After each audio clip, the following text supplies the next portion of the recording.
12 times. The combined network of your employees are about 12 times larger than your own company following, according to LinkedIn.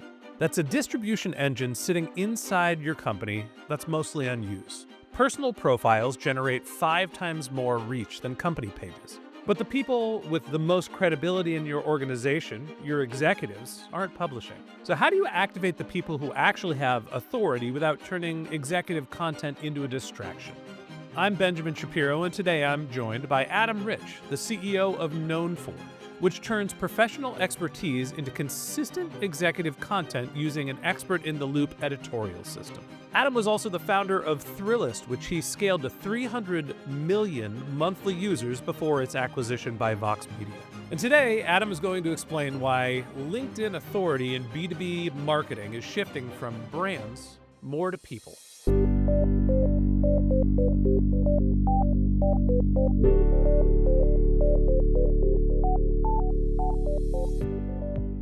Adam, welcome to the MarTech podcast. Hey, how's it going? Excited to have you here. First off, longtime fan of your work at Thrillist. Good to have you as my new friend and buddy.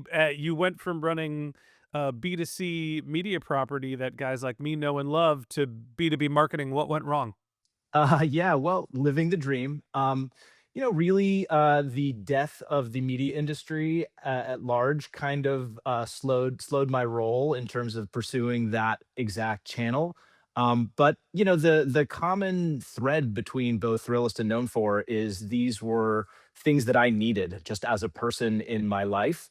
I led a much more fun life when I was 24 that led to Thrillist, and I needed help knowing how to spend my time and how to have fun. And then after my exit, I was like so many of my clients, unable to string together consistent professional publishing despite knowing a lot of stuff.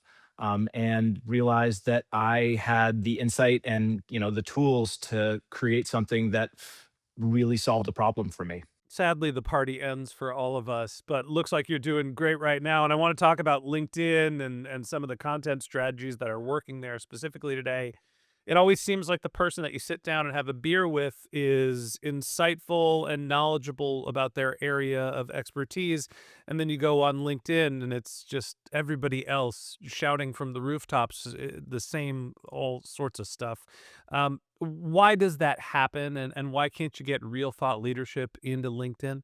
The thing that I should have understood sooner because it affected me as well is the discomfort going from knowing your stuff to raising your hand and saying that you know your stuff. I think that a lot of people, imposter syndrome may be overstating it, but I think that being performatively smart about something feels really awkward to a lot of people. And indeed, one of the things that Known For helps our clients with is just the interview modality being something where having another person be curious about what you have to say and draw you out kind of like helps you sidestep a little bit of that discomfort with talking about yourself and what you know. And I think what you're alluding to is exactly right. You see so much chatter in professional spaces, and it's not the people who know the most; it's the people who chatter the most. That's simply it. Yeah, the word that you said that I really anchored on was performative. And, I've done this. I've posted some really cringe-worthy content over the years, and hey, I'm not afraid to admit it. I am a recovering content marketer. And it seems like the people that are posting the most frequently and honestly get the most shine from LinkedIn often are the ones who are performing. And also it's the doom and gloom and here's what you're missing and here's what you're doing wrong as opposed to real facts, real business, and real insight. How do we start to change that? Is it a LinkedIn platform problem? Is it a content problem? What's the way to get real actual substance? Well, look, I mean, I think the first step is to recognize that LinkedIn is an attention business and their priority is LinkedIn and you spending more time there. And so higher engagement content and more of it advances their business. And so that's kind of them being them.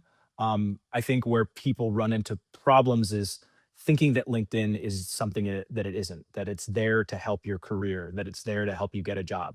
It's there to have you spend time on it, And so, as long as you understand that that's the imperative that flows through every decision they make, from their UX to their algorithm, then you can at least start to figure out how you want to show up there, and how to really kind of thread the needle between, what you feel is your authentic brand and what it is that they're going to reward and show to people. And, the right strategy is the thing that is a livable compromise between those two things. I saw a great stat the other day. 60% of all bad executive decisions were made based on LinkedIn content. Can you verify or deny? Well, look, I I'm mean, just kidding. 80% of people know that there's a statistic for every outcome. Yeah, and 60% of the time it works all the time. That's right. That's right.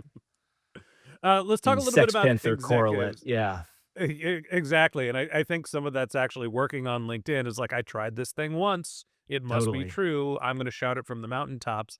Um, it seems like the people that actually have the knowledge and probably the statistics that we're joking about a little bit are the executives at most companies, and they are the people often that are the least likely to post consistently. Why is it so hard for executives to get their thoughts out there? Yeah, I mean, they're caught in a really understandable bind where they're time poor, but because of their reputation and the fact that they've done good work and built their careers into something they're proud of, they can't publish anything that is going to make them look bad or that isn't fully considered. And so they're trapped in a state of inaction where they just can't devote the time to publish anything that doesn't result in a downside of exposure. And so that's a little bit of the thing that I think a lot of the AI tooling and the writing technologies that are out right now are kind of promising to address. But what's been interesting to see is, kind of following that like Gartner hype cycle a little bit, people being really excited about the idea of AI helping alleviate this time crunch, and then looking at what comes out the other side and recognizing that this is all reputational harm waiting to happen. But it doesn't really change that there is this situation where the more impressive you are, the more you have to lose by showing up in the wrong way. I've been doing a ton of research on mid-market B2B CMOs for a production company, and one of the big problems is what they call the sea of sameness, where everybody's using the same models, so everyone sounds the same. And I feel like we're obviously seeing that in LinkedIn, and most of it is just the pattern matching of what LinkedIn content looks like it's driven or written by AI and what actually sounds like it's a real person. It's not just a time poor problem, it is a message crafting problem as well. How do you write content if you're going to use LinkedIn or use artificial intelligence to help you craft your message without just sounding like a robot? Yeah, I've actually got a little bit of a contrarian opinion about this. It's born of my time in the media industry in general, but we learn this over and over again at Thrillist that um, your audience is always a distracted one, and you imagine that they're paying more attention to what you're creating than they actually are. And so it's the biggest levers of content strategy that actually are the most important. And the single biggest thing that you can focus on is, are you talking about the right stuff? It's my sort of truism about this is, 90% of content success is topic selection, 9% is a fresh insight, and 1% is reassuring people that you're credible enough for them to pay attention to and maybe even repeat. And that's really the way that I focus the work that I do with clients, where, yeah, you don't want to sound like AI, but the issue with sameness isn't about tone. It's about not having something to talk about or something fresh to add to the thing that everybody's talking about. I think what you would find is that if somebody is dialed into the exact right issue and add something really fresh and really arresting, they could have all the M dashes and the it's not X, it's Y's in it, and people would still appreciate what they have to say because they're actually adding value. We're really, really focused on this packaging lever that is like one half of that remaining 1%. I want to add in that the now I have the full picture because that's my favorite AI, like what it always says. Maybe that's Yeah. just a Claude thing, but oh, No, now I have that's the full picture. it's Tone very doesn't matter as reassuring. much. Yeah. Yeah, it's hard to digest that you're saying, well, hey, look, your tone doesn't really matter if you get the right topic when it's clearly drafted by AI as opposed to you. Something about that doesn't sit right with me, right? When I read a post and somebody is clearly using, or I'm seeing the not X but Y, now I have the full picture, but wait, there's more. Hmm. I either think the person is trying to pretend to be like Steve Jobs, hey, there's one more thing, Right. or they didn't actually write it themselves, and so there's an authenticity piece. Let's Yeah, and let's I think let's double click on that. How do you yeah, figure out yeah. authenticity? And look, I mean, I think that that is something where we right now, I think in a previous era, you would exclude yourself in what you had to say by seeming unprofessional, by typos, that kind of thing. And I think that we have a new version of that kind of lack of professionalism in professional publishing, and it's the naked AI like writing crutches. And that's a little bit of a pass fail. Like, if your stuff looks fishy, people will just tune it out. And so, I think maybe I'm overstating it that it's half of 1%, but I think you basically need to clear a threshold of being credible. And part of that is not reading like AI. Part of that is not reading like, it was something you scrawled in crayon and you can't spell. And part of that is also being able to validate your opinion, that 9%, that fresh kind of contribution to a busy issue. That's the sort of the story that backs it up or the color on the position that you're sharing. All three of those things essentially reassure your audience that you can be taken seriously, that they should continue to read what you have to say, and that they can assimilate it into their understanding of an issue that they care about. Look, the headline here is the topic matters the most, and then what your new unique perspective is. And you're saying as long as you have a minimum threshold for tone that doesn't trigger the this is obviously AI generated, you can use AI to write your content. It's okay. Walk me through your process. Let's go from the what to the how. You're sitting down with executives and helping them create really high quality content that they're publishing, consistency. Walk me through your methodology. Yeah, I mean, it's like you explained, it's an expert in the loop system where, it's essentially set up to let AI do what it does well and have a person do what it doesn't. It begins with a signal session, a conversation not unlike this, where I talk to the executives about the things going on in their world. These are people with their finger on the pulse, and they know what matters at that moment, and they share what they have to say. And my job, or the other people that work for me, is to draw them out and ask them why they think that and who should care about this or why is this not the way that people already think, and just to make sure that you get a whole lot of rich data and rich signal, because my system is all 100% the ideas of the subject. It doesn't come from me, it doesn't come from AI. And so the single biggest thing we can do is gather a lot of really rich signal.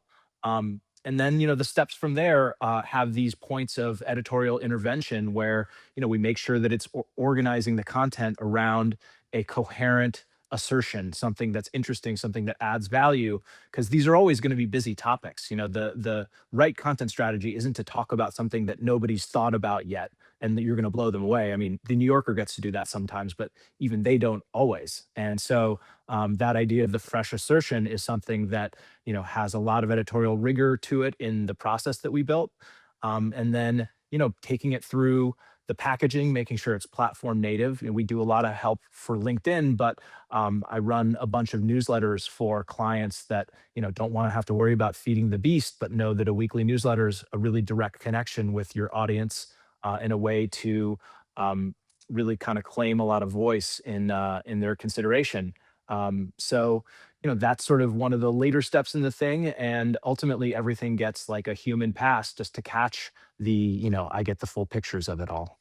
You have an unfair advantage because you've been working in media and you've seen sort of the up and down size and ebbs and flows of the industry. And now you're sitting down with executives and you're interviewing them and asking them for perspectives and opinions. And so you inherently can pull out what a good topic is or what seems like it's interesting using intuition.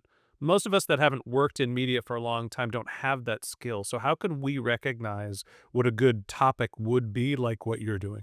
Well, I have years in the media business, but I wouldn't say that, it was never anything I studied. Intuition was something I developed as I went, but part of that was by being my own audience at Thrillist. I was a young guy in a city looking to have fun. And, I think the more that you can empathize with the person you're creating the content for, the more that you're going to unlock an editorial capacity to know when you're talking about something good. Would you read it? That's the biggest question that you can ask yourself. And if you find that you're tuning out preparing your own content, you're in trouble. I feel like we're always too close to the source, right? Would I read the topic that's interesting to me? Yes, because it's something that I have a vested interest in because I'm working on it. How do you separate understand what's interesting to you might be interesting to other people, but separate out and create some distance from, the self-promotion aspect and what's actually useful to the audience? Yeah, I mean, I think that there's there's sort of two answers to that. The first is simply that you're not always going to know, and part of the content game is creating a lot of content. But whether that's B2B, B2C, you're going to need to take a lot of shots and you're going to learn. But the other part is to try to be as honest as possible about whether this is something that's going to add value to that person's time.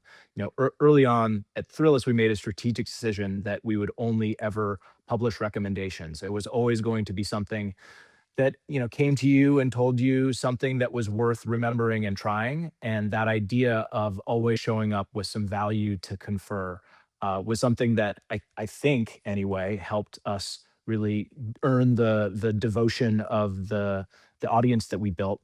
And I think that that's something that we can all take into the professional publishing we do. Tell me a little bit more about what you learned from Thrillist and specifically what can you take that goes from that B2C media publishing lens that is applicable into B2B? I think broadly speaking, B2B is a very misunderstood designation because it actually doesn't describe a different kind of audience or consumer. I think what it does is allow you to go narrower and nichier in terms of the things you talk about. But at the end of the day, there's no difference between a B and a C. It's just a person sitting there, probably reading it on a phone. Maybe they're sitting at a desk if it's a B. But like this is also a person who's thinking about what time they're gonna try and hit the bridge to miss traffic, and they're also worried about whatever they didn't do in the morning, and they have 10 other things that are competing for their time. That reality of distraction doesn't abate when you put on your work hat. And so that idea of being consumer good with your B2B content is really something I encourage all of the people I work with to take to heart. Because B2B lets you go and talk about like server architecture, where I wouldn't want to go and like publish something for the general public about that. But you still need to grab somebody and appeal to them emotionally and speak to the needs that they came in with and add some value for them. I feel like there's this line with B2B as opposed to B2C. B2C, you can be a little bit more fun. You could be a little bit more engaging, a little bit more dangerous in your tone and copy. And the feeling is with B2B, you have to be very serious and credible and robotic. And honestly, that's how we get into this like corporate website, like just don't understand what the company does, like doesn't use plain English, but it sounds serious and fancy. How do you start to engage and move past that like traditional corporate description into actually making relationships with your prospects and customers? Yeah, I mean, I think the first step there, look, it's a great question, but I think the first step is really knowing your prospect and understanding that person. And, there's a way where the kind of formality of B2B is a part of the value delivery. Because if you are too off the cuff and casual, are you credible? Like, is what you're saying actually going to add value? Or are they going to say, like, this person is doing bits and joking around, and I'm trying to talk about 0-day vulnerabilities in my code base? Like, I can't listen to what this person has to say.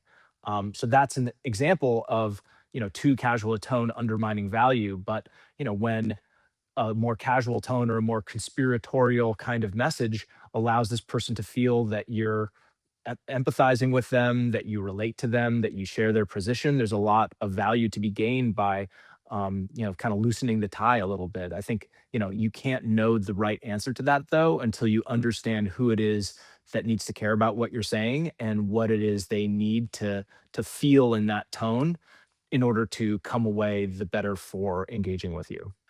Maybe it's just my opinion, but if you can't make fun of the potential collapse of, the banking system or security or basically culture as we know it, what are we doing here? You can't have any fun. No, I mean, look, you can laugh about it or cry about it. It seems like we're going one way or the other. I happen to be very optimistic about some of the changes, but let's talk practically about the publishing mechanism, and specifically, you're working and doing a lot of work on LinkedIn. Tell me how you think about the funnel on LinkedIn, and really where does the executive content that you're producing actually have the most impact? The unavoidable reality of it is that who you are makes the biggest difference when it comes to LinkedIn. If you are a super intelligent, upstart who just started his career or her career, and you've got great things to say, it is a very, very slow grind to get to where people are paying attention to you, that the algorithm is really favoring you. It's not like TikTok where, the right content can really explode. I much, much more frequently with my clients see the opposite, where I'm working with somebody who is later on in their career. They've accumulated thousands and thousands of LinkedIn followers because thousands and thousands of people have met them through their career and been impressed with them and connected. And maybe this is a person who almost never publishes, and they have this kind of standing hunger for their thoughts that starting to publish and starting to kind of unlock their ideas with my system really goes and addresses and sort of activates this dormant audience. It's interesting. You're nobody till somebody loves you is what's going through my head, and in LinkedIn, maybe that's a little too true. Where you could write the best post in the world, but if you're just some guy on the street, it doesn't really matter. And you could write something that's just garbage. But if you're a CEO of a prominent company, you're going to have an unfair and a distinct advantage. I think that's one of the things that we're seeing is not just who is publishing, but also where in the organization. Right. And often we're seeing the difference between brands and people. Tell me about the bifurcations between company pages and people pages, and why are we leaning more towards people? Yeah, well, look, there's sort of two considerations, and one is the kind of gamesmanship of the platform, where LinkedIn is sort of trying to get people to connect. That's what it is using to engage us, and so company pages just have really low algorithmic reach compared to people. But on the other hand, people represent people to us, just for a lack of a better way to say it. And we are wired to want to connect with people, and the sort of, you know, like hominid in us is here to connect to other people, and that is in our wiring, it's in our gray matter. And that thing of a message with a person behind it carries a lot more weight than a message from a brand, and I don't know what that brand means or what it's done or what it represents. Almost no brand has enough consistency and equity at this point for the fact that it's saying it to confer any kind of inherent credibility to it. There's a handful of those, whereas a person, we very quickly can assign them attributes and qualities that we see in ourselves and that we see in others, and there's just like that sort of humanity boost is something that has been the case kind of forever, but is all the more interesting right now when everybody's kind of also out with their pitchforks and torches for things that are written by the robots. People wanna buy from people, there's no getting around that, and maybe with the exception of Claude, which seems to be, an Anthropic, which everybody seems to, love and think very fondly of as if it were a person. The brand is this entity that's meant to house people, and I feel like we often get away from that idea, which is, like, people are supposed to live inside the brand. It should be the opposite. Just practically speaking, when you're working on publishing for your clients, how much content, how frequently, what format? Just give us the lay of the land for what's working on LinkedIn today. the big myth that I find myself busting with clients is that there's any sort of preset frequency that you need to hit. There may or may not be some kind of algorithmic value assigned to the person that shows up X number of times a week. But I actually think what's far more important is what does the frequency or the format, how does that align with your brand? Like if you are a late in your career, like, I don't know, global management consultant, like killer, you're not supposed to be posting on LinkedIn 3, 4, 5 times a week because you're busy. You're out there flying to Singapore for something, and that is your brand. And, that's like, I would think it was weird if like this management consultant had, a slideshow, like that may be the format that people that are LinkedIn brand experts are using and seeing a lot of algorithmic lift from. Certainly those like little carousels are something that you read reports about the algorithm really favoring, but it doesn't really make sense to exploit that for additional reach if it's sending a message that runs counter to who you want to be seen as. Yeah, I've seen different arguments that the more you publish on LinkedIn, the more engagement you get with people that are in your audience, and then once they engage with the content, the more widely it gets distributed. And so, I feel like there's this balance of frequency and depth. And hey, maybe if you're the management consultant and you're flying around the world all the time and that's sort of your brand, uh, being a little mysterious is a good thing for the brand and not being so visible. I do think that in general, the more content you publish within reason, the more likely you are to have your content circulated on the platform. Well, I mean, it's surface area, right? I think, that's the thing that really, that's the reason why consistency is so important, and regularity is, it is about providing like discovery and awareness surface area. Yeah, I hear you. And I do think that there's something to be said for when you engage with somebody on the platform, then they're more likely to see your post. So it's not just about how often you're posting, it's also how engaged you are, how many when somebody's comments, they're going to see your next post most more likely. So the algorithm is not as simplistic as you got to post 5 times a week. It's a little more complicated than that. When you think about it for your own purposes, or when you're talking to people about this, like, is there a frequency that you tend to settle on? I try to publish 3 times a week, one being basically promoting the MarTech podcast interview that I do, and whenever we're publishing, that's every week or every 2 weeks, depending on how many sponsors we have. I wanna do something thoughtful that is talking about what we're doing with I Hear Everything, my production business, and then I want one observation around what's happening in the market. And in reality, I'm publishing like once a week because, life gets in the way. And I wish I could be more thoughtful, but that's in theory my strategy. All right, I want to move on to our lightning round where I'm going to ask you a couple of MarTech related questions about activating your professional network and some of your previous experience. Are you ready? Let's go. All right, first question. We're going to start off with a little bit of LinkedIn. Should you boost your best performing LinkedIn post with paid or let organic do the work entirely? I think that that is another brand question. I think it's not a great look to have your post coming out with like a little promoted thing there. But I think that it's sort of expected for certain kinds of professionals, depending on what they're doing. And, I think also take it with a grain of salt because, again, people are very distracted. And I would bet you that most people miss the little promoted tag, especially if they're on mobile. But, I think that if you at all feel like you have your brand to protect, boosting is a little bit of a sleazy look. It's funny. I think of it a little differently on LinkedIn as opposed to other platforms like YouTube. YouTube, you give them $1, they take away all your organic. It seems like with LinkedIn, when you start promoting your content, they actually give it more visibility. And maybe it's, I boosted this, somebody engaged, and that engagement then goes and drives more organic traffic. I don't have a problem seeing promoted posts. What I do have a problem with is seeing the promoted post 27 times. I think there is a time duration or a frequency that really matters. So you can take a post and you could push it and make sure it gets out there.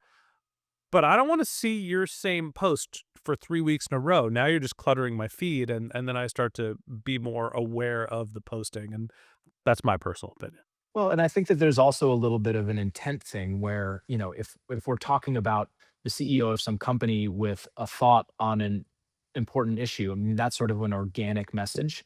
If I saw that boosted, that would feel kind of weird, and I would wonder what his handlers are trying to do with his profile. Whereas if it's somebody basically talking about like, "Hey, we're gonna help you with your with financing your small business," that's a message where I see that that's promoted, and it's like, "Well, yeah, of course it is." Yeah, I don't know. I promote a lot of my personal posts, mostly because when I don't, I get 600 impressions, and I'm promoting it to my first party audience, right? People I already have connections with. But if I give LinkedIn $50, then all of a sudden I get 6 times the amount of impressions to the audience that I want to reach. I don't care if it has the promoted tag. Call me shameless. I told you I do cringeworthy things on LinkedIn. I'm not proud. Let's move on to the next question. What's the biggest lesson you learned scaling Thrillist to 300 million monthly users? It was really just about consistency and quality. That was the name of the game. Thrillist, for most of its sort of early days, was a newsletter, barely a website. And that thing of showing up every day with something good, something we could recommend, was really, really hard. And it was a tremendous executional undertaking. And operationalizing a team around doing that in 21 different cities was the undertaking of my career, but it was what allowed us to grow and to earn the trust of as many people as we did. And it really was, showing up every day, being consistent. You could count on us, and we're going to show up with quality, and we are going to, have some relevance and some timeliness, so that when you get that email, there's a reason why I'm getting it today. When did you leave Thrillist? And I don't know if it actually closed, if the domain is still around, but in your mind, when did it wrap up? I left in 2018, and I assume it became bad right after that. But it's no, it's still around, and they got some good people working there. It really feels like it had kind of a heyday in the end of the aughts, early teens, and it really felt like it was a lot aligned with the zeitgeist around then, of kind of the explosion of craft and all kinds of cities really kind of exploring their like culinary traditions, and the craft beer thing happening, and barbecue exploding, and burger worship kind of peaking, and all of these things really kind of were tailwinds for us. It's funny that your answer was consistency. And when I assumed your response was going to be more about cracking into the zeitgeist and building the brand. And I think, the most remarkable thing about Thrillist is you left in 2018. So obviously it was downhill from there. But it's still a brand that has that recall, right? When we were introduced and somebody said, "Oh, this is the founder of Thrillist," I'm like, "Thrillist, know it, love it." It's still in my memory as a place to go find cool stuff to do. How did you do that? I mean, look, that's consistency. I'm sorry to say, Benjamin. It's you can have your brand want to represent all kinds of things, but it's only if you reinforce it 100 times in a row with zero variation or confusion, that your average kind of distracted, overwhelmed consumer starts to have an association with it, much less any kind of real trust or affinity. The zeitgeist part was a huge strategic element of creating a breakout brand, and really kind of a sine qua non for existing and succeeding. But that intention wouldn't have meant anything if we weren't able to show up every single day and earn that trust kind of brick by brick.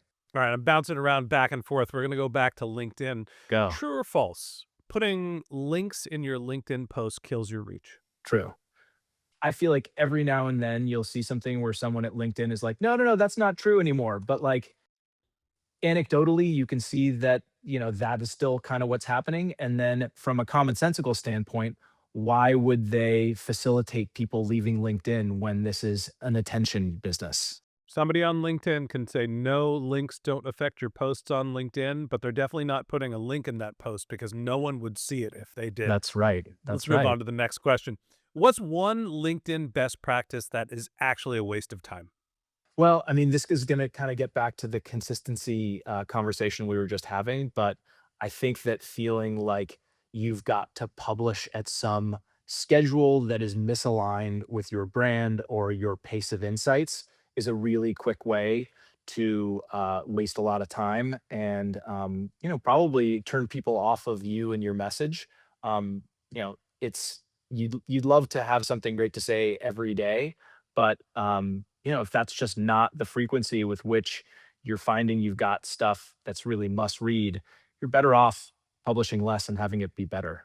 I think there's a big difference between what I'll call the consumer social networks and the professional social networks. And often, at least I have this desire. I can like be inspired by something. Mostly on Instagram, the only thing I ever post anymore is pictures of the grapevines that I grow in my backyard because we make a whopping 5 bottles of wine a year. That's pretty Um, good. Thank you. Just getting through the process is the fun part. The volume doesn't matter. But I will take a picture and write a quick thumbnail and be like, "All right, this is a an inspirational like the moment has hit me. I'm just gonna post some content." And it's a snapshot. And I want LinkedIn to be like that. I am inspired by this beautiful thing I'm working on. Let me just quickly throw it out there on the web and people will shine the light on it and see my brilliance. It doesn't effing work that way. Are you concerned that you're maybe not doing enough beautiful stuff? No, I got plenty of stuff going on. That's not the problem. It takes work, it takes effort to craft the message and to write something that is considerate and thoughtful and useful for the audience, as opposed to here's a screenshot of this new deck standard that I have right here, everything. I might love it, no one else cares. Yeah, look, I mean, that's a little bit of some of that is the medium, right? Like taking a photograph of something that's going to mean something in a moment to the people that follow you on Instagram is a much more natural way of conveying your thoughts and sharing. All right, last question for you, Adam. Tell me a little bit about the way that you're using artificial intelligence to manufacture content at scale. The beauty of the moment with AI is in just how much it can amplify intent. I think that that's something that is the conversation is starting to coalesce around is this idea of intent and that being the thing that at least for now we're responsible for. And so, this idea of having all of the I like the Claude suite, but having all those tools to basically take the ideas of a solopreneur like myself and turn those into whole systems, whole processes. Whether those are living in code or they're things that are I build a lot of my system in Notion just because it's a really handy way to basically create editorial systems that are plain English but work as real enforced code.